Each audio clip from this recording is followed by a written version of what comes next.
Hello, welcome to Miniature Realms. My name is Stuart. If you haven't already watched it, you can catch me building this bad boy and reviewing the kit in that video there. But today, I'm going to show you how I painted mine.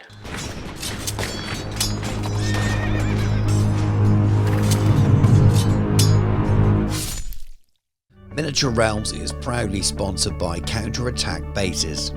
They stock a wide range of counters, gaming aids and movement trays for multiple game systems and offer custom items to suit your club, your event or even your podcast or YouTube channel. Check out the link in the video description. So this is where we left off after the last video, the unboxing, the building of the kit. I had my fully built miniature with no paint on it whatsoever. I decided I really liked the albino white style dragon that was done by the studio that had the saucer on. I really like that as an inspiration, so I wanted to go for a dragon that had a lot of white and lighter colours in it, but I also wanted to get purples, blues and yellows and things as well. Maybe Zinchian, we will see.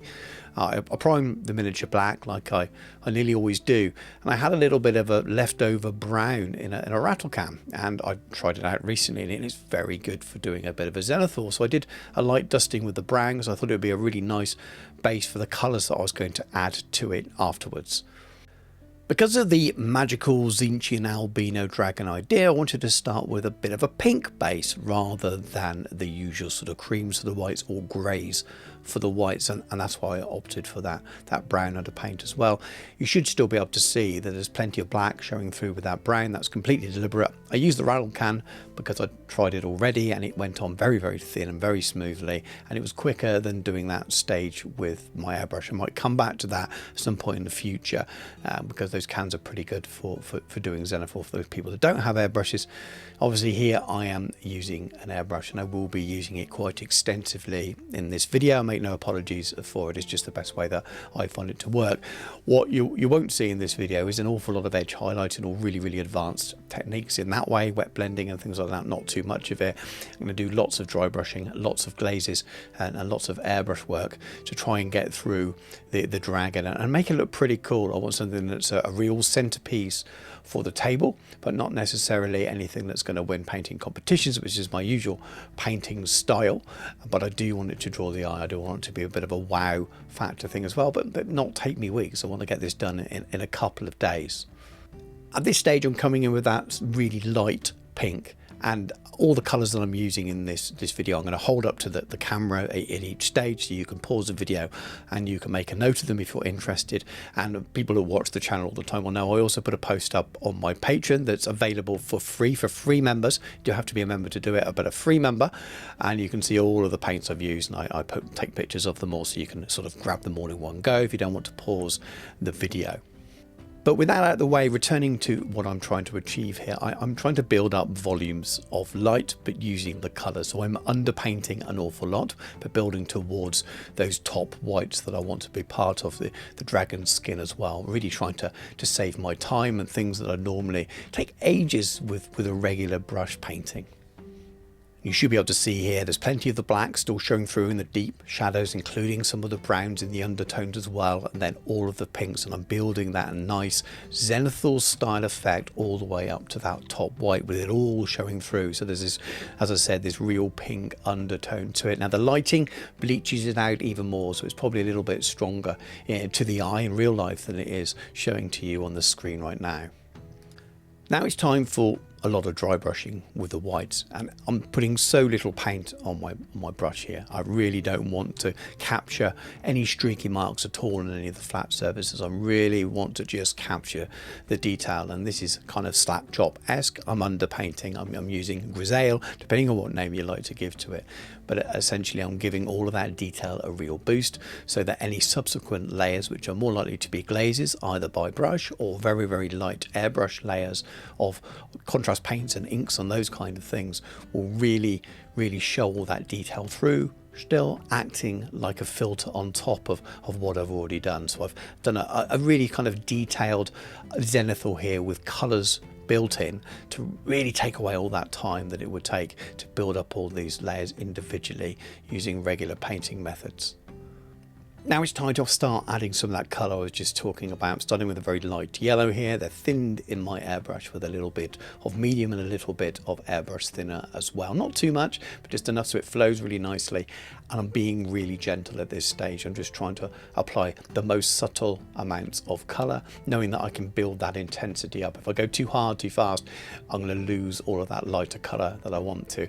I mentioned albino dragon. It's not going to look super white at the end of it. White in cream is going to be a really large dominant part of the colour mix up, but there's also going to be lots of different blues and purples and pinks in there as well.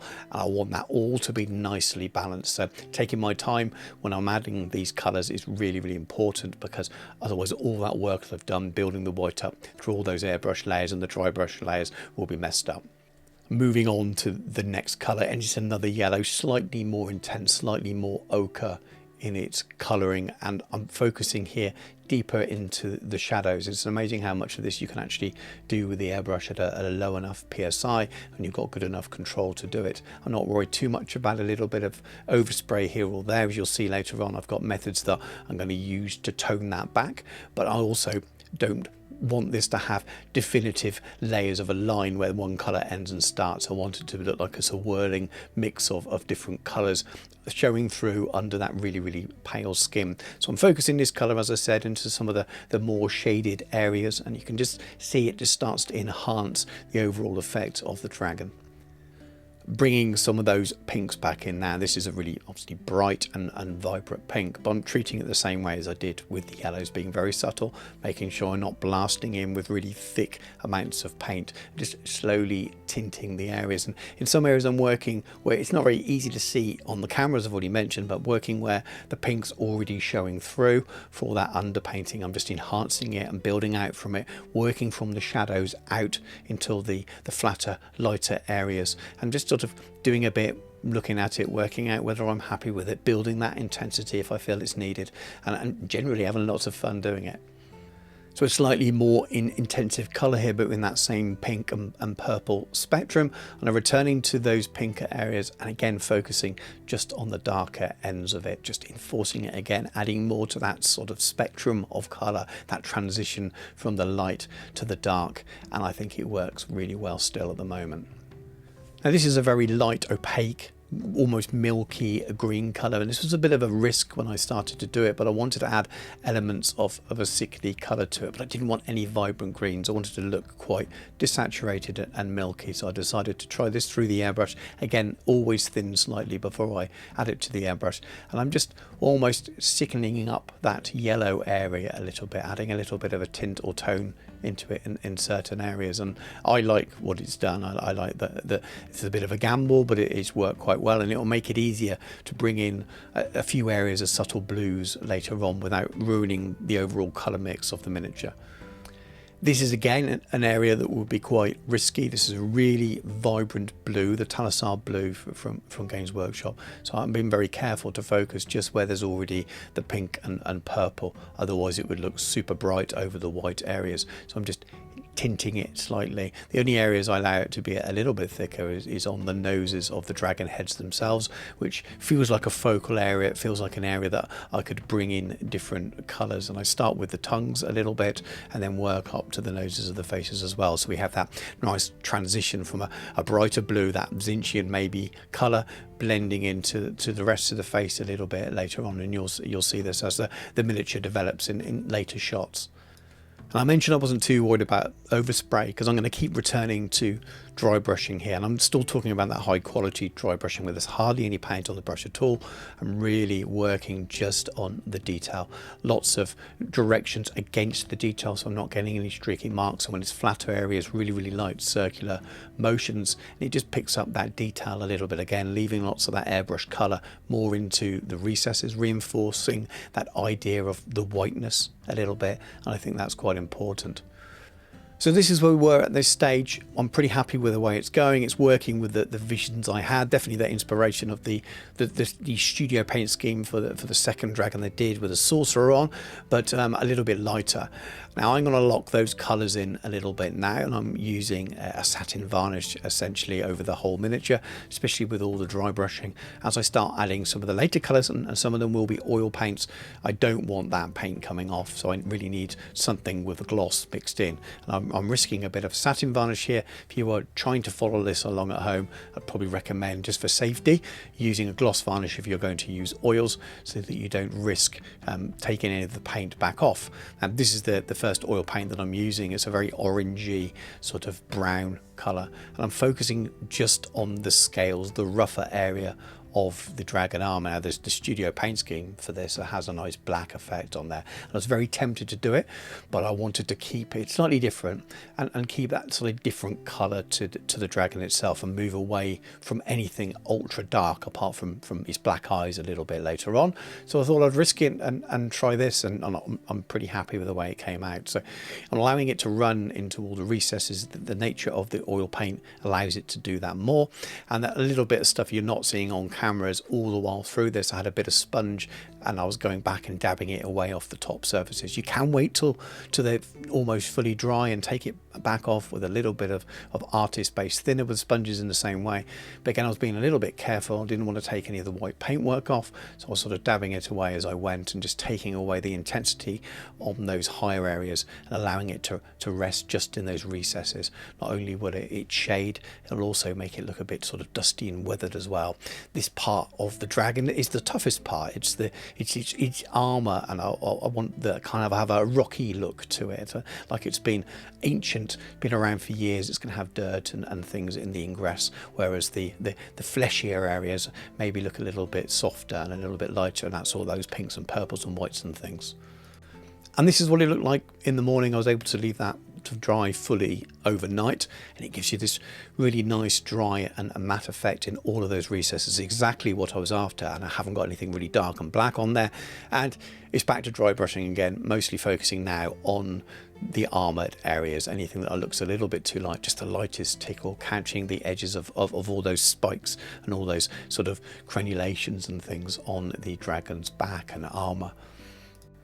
At this stage, still continuing with some oil washes. This is incredibly low in pigment, this oil wash. It's a very light, subtle green, but it was perfect for what I needed it to do here. I really wanted to add a filter that blended between some of the different colours on the face and really brought that into focus a little bit more. So you get this really, really subtle recessed shade that doesn't take away from the blues and the purples and the pinks at all, but just complements it slightly and ties them all together. The effect is extremely subtle, but it's a really nice, pleasing effect, and you couldn't do this quite as well with a standard wash, or even making a wash out of a very light glaze, because of the nature of the oil paints. They just really want to run into those recesses and add as a little bit of an extra shade there, and not ruin any of the colour or detail that's already there. Now I think this is almost the first time I reached for a standard brush rather than a big dry brush or an airbrush on this miniature, which is pretty wild considering how much is already painted. But when you've got a miniature like this, it's easier to do than you think. But I'm painting in the teeth here just in plain white. I'm going to do a really simple job, just adding some skeleton horde to the teeth quite heavily, allowing it to go into all the recesses and darker areas, so I can come back and highlight them again very simply afterwards. I'm just using creams and whites in my wet palette at the moment to go back and pick those teeth out and a few of the other areas on the face, just to make them pop a little bit. And the reason I'm not going into a really detailed area of triple highlights or anything like that, or quadruple highlights, or more on what should be a really focal point of the miniature, you'll see a little bit later on with some of the effects I'm going to use. So just doing basic highlights like this is all that's needed. Saying all of that, I wanted to increase the intensity of some of the colour on the face to increase that sort of focal nature of it, and I'm reaching for Talisar blue, which I'm just glazing into a couple of the areas on the nose, just to give it a little bit more intensity where I thought it was a little bit light, and also a green as well, just a little bit on the cheeks where I felt that the oil wash didn't quite do what I wanted it to do, but just the smallest of area, just to really reinforce the shadows and the variation in the colour there and the intensity of the colour. The eyes were very simply done using a speed paint black and then a little dot of white. They're very small on this miniature anyway, so they need an incredible amount of work. And he was back to protecting everything with a varnish. I'm doing a bit of a mix of the satin and the matte here. The satin on its own was a little bit too shiny at this point, so I wanted to make sure that there was enough there that it didn't look bone dry, had a little bit of life to it, and just a 50-50 mix there worked really well for me. Now it depends on the varnishes and things that you own and that you use of what kind of mix you might need to use in that instance. As at this stage, I spent quite a lot of time with blood effects, and you can do an awful lot with blood effects, especially if you're willing to thin them and glaze them and build up the intensity with them. There's quite a lot you can do, and Blood for the Blood God and the Army Painter version that I'm using here are identical essentially. They both work really well, absolutely love them. If you thin them, you can glaze them into a mouth and it just looks like you've got a sort of a slightly glossy pink area, and I've place them here all the way around the teeth, allowing it to run into the teeth. It covers the gums and make them look slightly glistening. Also makes the teeth look quite wet, as if they've just bitten into something.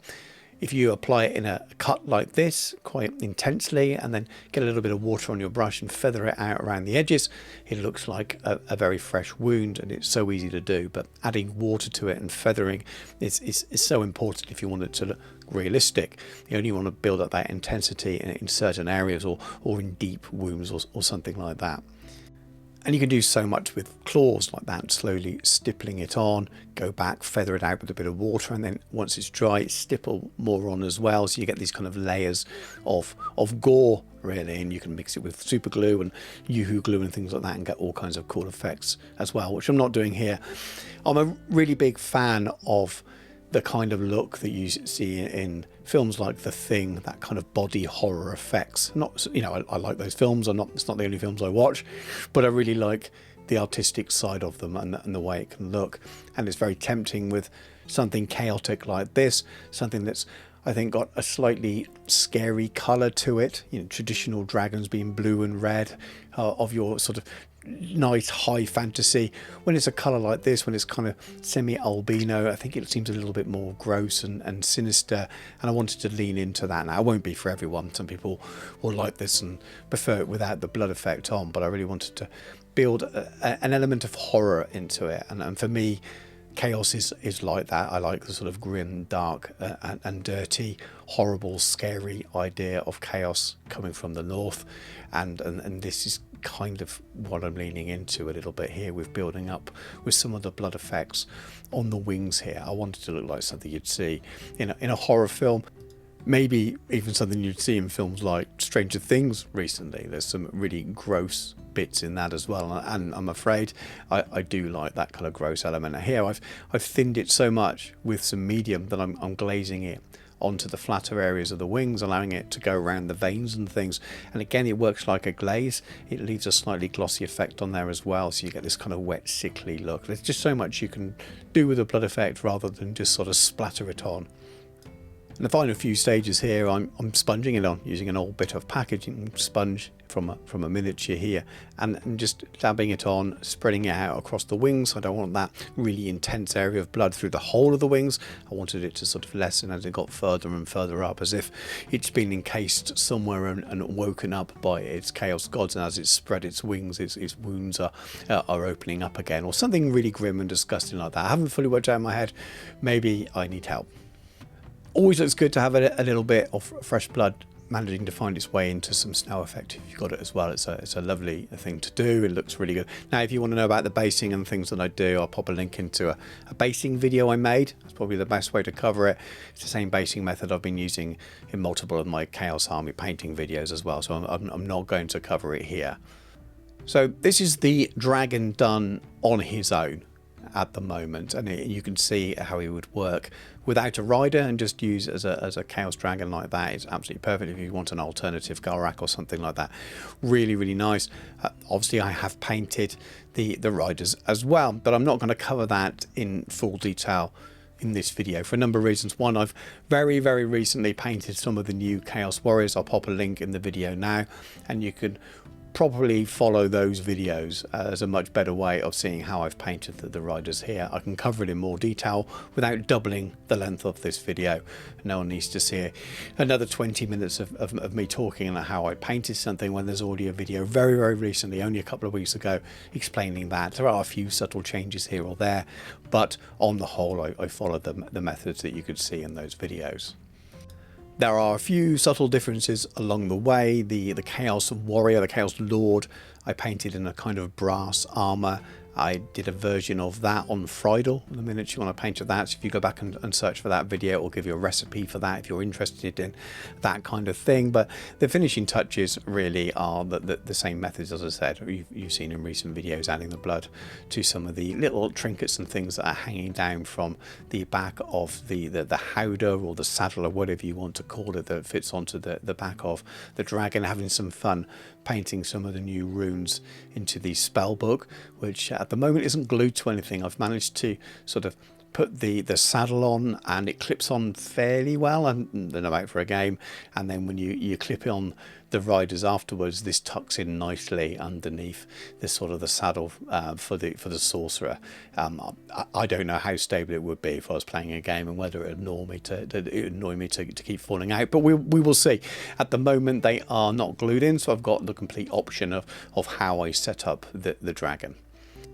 But I was really pleased that you could build it this way and have both of the different riders. I wasn't aware of that the first time I did it. I've covered that a little bit in my building video. It's a nice touch to be able to build both, and I had lots of fun doing it all. And let's say this is the final dragon, all finished on its own with proper photographs. Hopefully you can see my vision there. That's got a sort of an albino-ish theme to it, but loads of those colours showing through, and they show through much more in these pictures here rather than the lamp on my desk for the video. Really bright, really vibrant, loads of the yellows, the pinks and the purples coming through, but enough of that really sinister gore effect from the blood, which not everyone will like. Some people prefer the cleaner look without it. It's definitely wanted to add that horror feel to it rather than just the high fantasy feel to it. Again, as I said, maybe I've got issues. Loads of fun. I love the sorcerer. I think he's the best overall look for the miniature. Ironically, I'll probably play the Lord more when I do it, who knows, but as a miniature in itself, I think that sorcerer model with that was almost crooked wrist effect is just really fantastic, and the sculptor's done an amazing job of this, really amazing job of it, and I had so much fun painting this.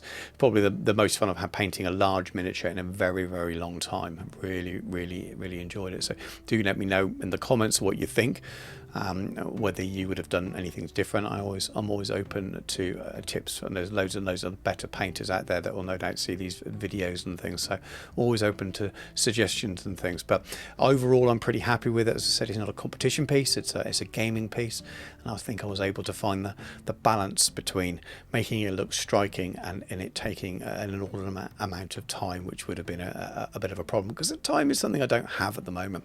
But yeah, overall really happy with it and loads of fun working on it.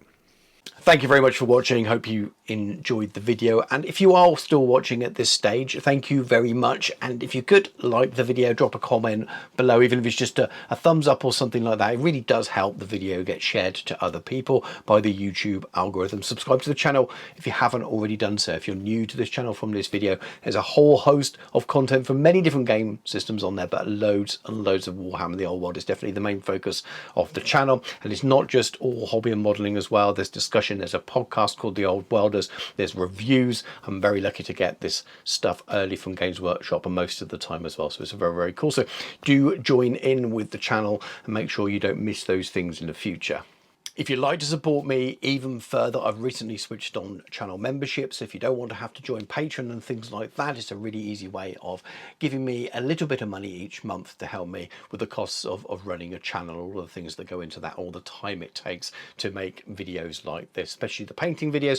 It takes me a very long time to paint the miniature, edit it all together, and then present it to you guys. I love doing it, but it's very time consuming, so any financial support is greatly appreciated. And with that in mind, And for those of you that don't mind Patreon, I have 4 tiers over on Patreon. That's been running a lot longer. There's a link in the video description below, and that really is the very best way you can support me, and you get a slightly better deal on Patreon than you do from YouTube memberships as well. But there's different options there if you'd like to support me that way. There's a link to the channel Discord. Hop over and join there. It's a lovely friendly place for discussion, and check out the channel sponsor Counter Attack Bases. But thank you very much for watching. Take care, and I'll catch you soon.